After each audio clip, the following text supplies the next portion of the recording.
Vida saudável, mais equilibrada, em busca de qualidade de vida, está no ar o Edição Saúde. Confira agora os destaques do programa de hoje.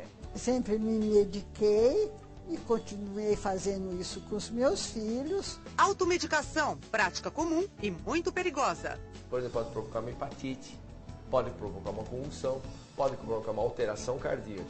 O Edição Saúde começa agora. Tem dias que a gente não se sente bem, parece incrível, mas sempre tem alguém que diz saber exatamente o que a gente precisa.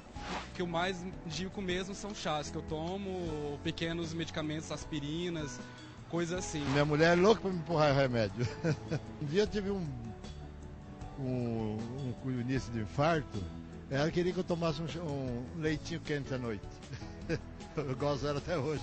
Essa história acabou bem, virou até motivo de piada, mas nem sempre termina assim. Alguns medicamentos, além de provocar um efeito principal, têm efeitos adversos, vamos dizer assim, ou colaterais. Você pode ter irritabilidade, insônia com essas medicações, você pode ter quadro de dores musculares, gastrite crônica, levando a úlcera. Pode provocar uma hepatite, pode provocar uma convulsão, pode provocar uma alteração cardíaca. Você pode ter insuficiência renal aguda, você pode ter insuficiência renal crônica. Pode levar a você ter que fazer hemodiálise por causa de uso inadequado de anti-inflamatório.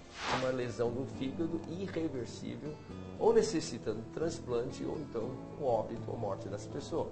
Ingerir medicamentos sem o aconselhamento e acompanhamento de um profissional de saúde especializado, a automedicação, é uma prática muito comum.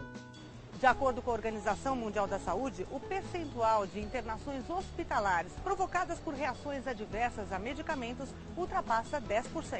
Nunca parei para pensar nesse assunto. Estima-se que no Brasil, todos os anos, morrem cerca de 20 mil pessoas vítimas de intoxicação pelo mau uso de remédios. Eu acredito que no Brasil o problema é muito pior. Infelizmente, no Brasil, nós não temos essa pesquisa. Aliás, o Brasil é um país sem estatística. Muitas pessoas, ou por falta de tempo, ou por falta de acesso aos serviços de saúde da rede pública, ou mesmo nesses convênios que hoje demora muito tempo, eles vão às farmácias para tentar comprar um medicamento que alivie o seu mal. Os anti-inflamatórios de primeira geração são os medicamentos de maior consumo e prescrição no nosso país. É impressionante o abuso desses medicamentos.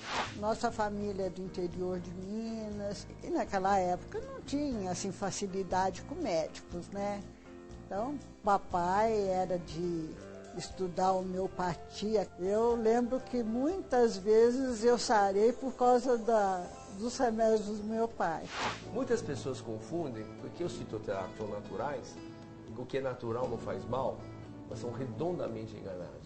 Justamente os mais potentes venenos que nós temos nesse planeta são quase todos naturais. Ou a doença que ela tem, esse medicamento acaba mascarando essa doença e ela acaba com complicações aí não esperadas que vão levar aí até uma intoxicação, uma internação.